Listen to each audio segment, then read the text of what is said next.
Hey everybody, welcome to Big E's Auto YouTube channel. Obviously I'm Big E. So today we're in the trailer. We're going to do some wiring. I kind of talked about this way back, the video ripping Turd's heart out. Check that video out. When we originally pulled the motor out of Turd, I talked about the wiring issue. The fact that every time I pull the motor out, I gotta cut wire and re-solder in lengths, and it looks terrible. So what we did, like I said in the video, I'm gonna have you come down here. I taped these wires. Okay, so I basically indexed with different numbers. I know it looks like a mess, I know, but it actually makes sense to me. So I ordered online, and I was going to give a shout out to the person that I bought these from, because they're a small business owner, and I like to promote small business if I can. Unfortunately, the person didn't get back to me, no longer accept messages, so their loss, whatever. But they send us these really nice weatherpak connectors already made up, and I got 3-wire ones. So I figure what I'm going to do today is I'm going to have you guys watch me install these. If you're in a similar situation where you have something that's like wired, it's hardwired, but occasionally you need to take it apart. Weatherpak connector is a nice touch. It puts a nice finish to it. And it also has that rubber gasket to keep water and other stuff out. And if you look, they only fit one way. So what's important when we put these on, let me put this together here, is obviously you want to have the same wires. So my number 1s would be here, my number 2s would be here, my number 3s would be here. Okay? Important to keep in mind. So what I'm going to do, I'm going to go ahead and start this now. A pair of pliers would be good to have. Obviously, wire cutters. Obviously, connectors. Get yourself some nice shrink tube, okay? For after you solder everything. Obviously, a scissor. We're going to need some solder. Soldering iron. And you want to have yourself a good quality wire pliers, crimping, stripper, cutter, combo deal. So, with that being said,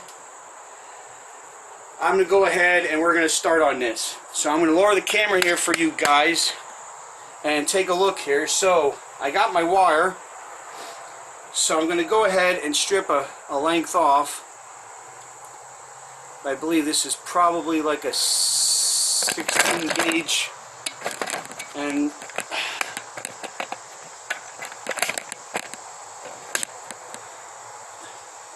so I believe this is a 16 gauge wire here. So we'll go ahead and strip some off there. It wouldn't be a bad idea either to twist this thing. So now what we're going to do, we have to look over here for our corresponding number 1. Or I'm sorry, number 3. That's number 3. I'm sorry. Here's our corresponding number 3. So we're going to pull that off. So here's our corresponding number 3. And again, we're going to go ahead and use the 14 gauge stripper on that. Okay? Now, the thing with putting wires together is if you go in a room and you ask 50 people the same question, you get 50 different answers. I have a way that I like to do it. So, your way of doing it, I'm not saying my way is the only way to do it, but it works. So what I'm going to do here, again, use my 14 gauge. Make sure you strip plenty of wire, and then we're going to go ahead and This is the one we stripped. So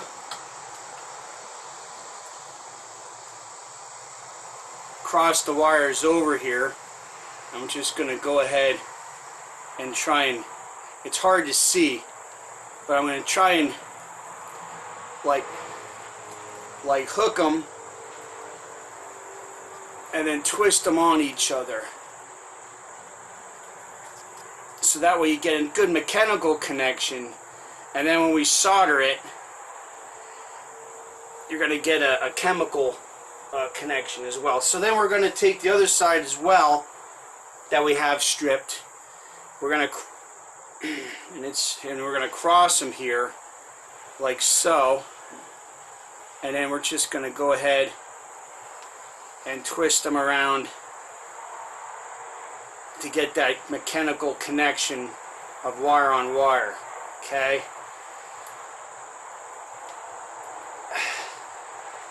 And if you need to use the pliers, go ahead. So it ain't beautiful, but it's something like that. Okay? So I'm going to go ahead and I'm going to do the other two. And then I have to fire up the generator because we don't have electric in the trailer. So I'm going to fire up the generator.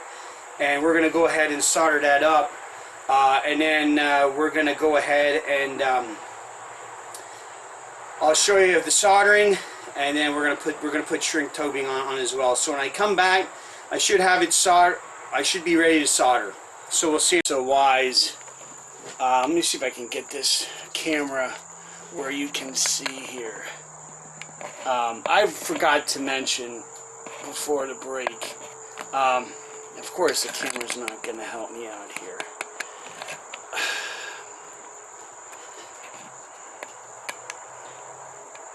Okay, you see, it's not going to let me do it. Anyway, this wire here, before you put it on, put your shrink tubing on first.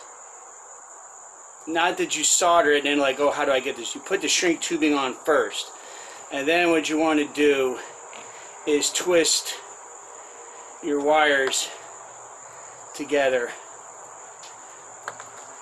to get a good connection. Okay, so I had forgot to mention that. Now that you solder, well, how do I get the shrink wrap on? Trust me, I've done it. Take a word from the not so wise. So basically, when you have this thing knotted together like that, here's your shrink tubing, okay? So next thing I'm going to do here is, once I figure out how to use a camera the correct way, I'm going to fire up the compressor, the generator, so I have electric. And maybe you guys can go ahead and have your favorite adult beverage, because wiring is always a pain in the ass. Always not my favorite thing to do, but it's one of those things you have to learn to do it. So cheers, bitches. So, just to recap where we're at. Strip your wires, put on your shrink tubing, cut it with a scissor, whatever size it's going to be, cut extra. Put the shrink tubing on, twist the two wires together. So now we have, let me see if I can move this. It would make life so much easier if I could. Bear with me, guys. So what we have here is this. This is the one side with the connector on the one side. And this is the other side here. Okay, with this connector and the shrink tubing is there. Okay? I know, I made you seasick, sorry. I do it to myself. Make myself fucking seasick.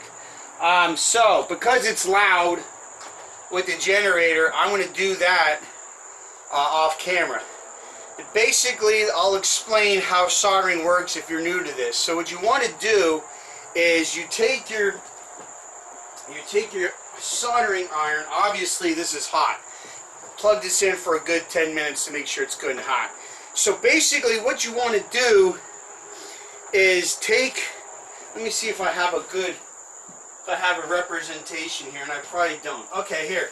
Let's pretend this piece of shrink tubing is a wire. Okay? A lot of people make the mistake that they'll put the solder and they'll dab it onto the soldering gun, and then they'll put it onto the wire. That's not how you want to do it. That gets what's called cold spots or cold solder.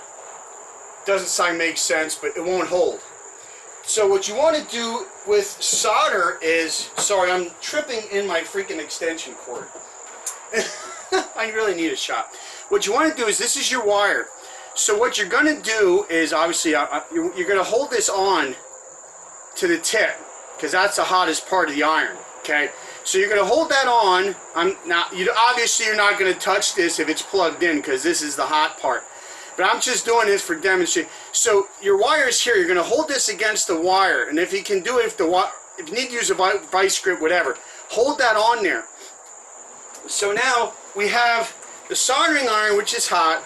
We have the wire. Now again, don't touch it there when it's plugged in. Mine's cold. So now you got. So then what you want to do is bring your solder in. You're going to, of course, I knew it was going to do that.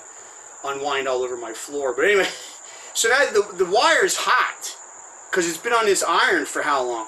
So what you want to do is dip your solder onto the wire. The iron should never see solder, okay? Never. The iron strictly is nothing but a heat source when you're soldering, okay? What you want to do is you want only the wire to get the solder. You never want, sorry, I'm chasing my solder spool. You never want that iron to get solder on it. I mean, it's going to drip on. I might be exaggerating a little bit, but you don't. The whole idea is dipping the solder onto the hot wire. The hotter that wire is, now obviously you don't want to burn out the whole wire harness and have it on there for 3 hours, obviously. But you want it on there hot enough that when you touch the tip of that solder onto that wire joint, that the wire is hot enough that the solder will melt into the wire, not the actual soldering iron. You follow what I'm saying? And you will actually see the solder wick around the strands of the copper wire, and you want that to happen. When that happens, it's hot enough, and you want that thing to travel all the way up to your insulation, okay? It should be a nice shiny silver color when you're done, okay? That's how you know it's hot enough. If it's like a dull gray, it could possibly be a cold solder. So anyway, I hope that helps explain how to do some soldering. Practice with it. It's like anything else. The more you practice it, the better you'll get. So I'm going to go ahead here. I'm going to pause here a minute, and I'm going to go ahead and solder this up, and then I'm going to show you guys how to do the shrink tubing part and show you my solders. So I'll be back in a little bit. Alright guys, Big E, I'm back. So I'm done soldering here, and let's try this again with moving the camera. Let's see how that works. I'm going to drop it down here. Alright, now here's the, it's hard to see the solders here, but we got no globs and they're together. So now for the shrink tubing, we're going to go ahead and just slide it over like that, okay? And then all you need to do is just hold that there. Now don't burn yourself, and just heat that up, and later from the heat it'll shrink. You don't want to burn it.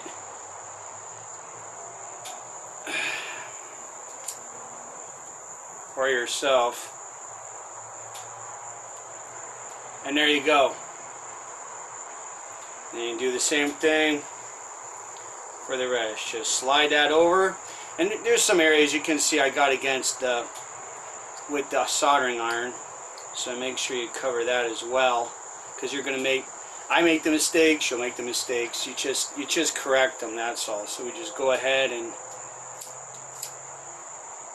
you could also use a heat gun or a hair dryer would do the same thing.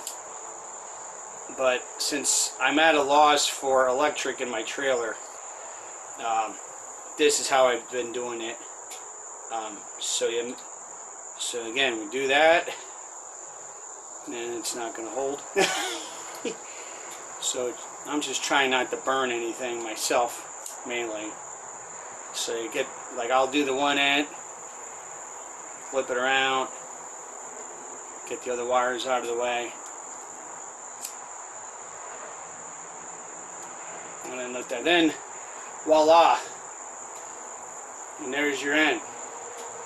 And then we'll do the same thing for the other side here.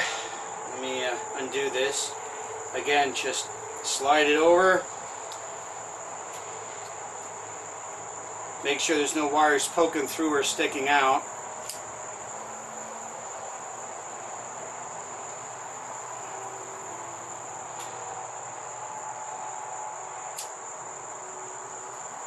Make sure it gets good and tight so it holds it in place.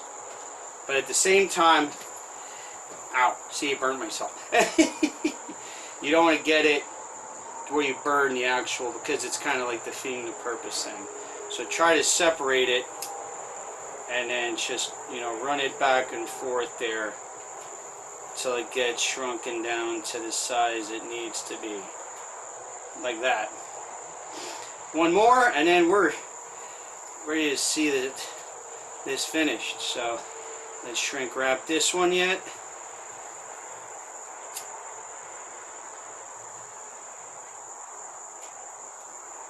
I'm going to flip it over, do the other way. Alright, so now that's all shrink tube. So then, well, what's nice is they're color coded. So it was real easy. Like number 1s went to the black, number 2s went to the red, number 3s went to the blue. So there's our connector. So then when we're ready to put the motor in, motor's in, we're ready to race. So anyway, I don't know why I tightened this. I'm really having issues today with the camera. I'm sorry, guys. So anyway, that's a quick overview on how to solder in a weatherpak connector and the advantage thereof. I mean, it just, I mean, honestly, if you look at this thing, that just, to me, that looks very clean. It looks professional. It's nice finished, and it'll give you service for years to come. So I don't know if you have a wiring project on your car, race car, street car, you have it. If you look around, there's places out there. I mean, you can buy the kits where you actually assemble them, where it has the terminals, the weatherpak connector, the guy. I mean, that's really drawn out. To me, it's worth spending a little extra money to have them pre-done, where they already have the pigtails coming off, and just solder them in and you're done. And you just have to index your wires and then make sure you get your wires on the right one on both sides. Because obviously, if you put it together and you have your wires wrong, you're going to blow shit up or whatever. So I would say that's the most important thing, is index your wires. Make sure that you get the right wire to the right wire on each, for, you know, both sides, so the continuity of the circuit. So that's it for now for wiring. Yeah, there's nothing much else I can do at this point with that. I'm going to give an update on the Turd, probably in an upcoming video. Hit a little bit of a snag, but hopefully we'll be at the track this year yet. Like and subscribe, leave a comment, hit the notification bell, then that way you get notified when I have a brain fart and actually make a video. So hopefully the future videos will be better than this one. Anyway, watch out for each other, take care of each other. We'll see you next time right here on Big E's Auto. Bye for now. Thank you.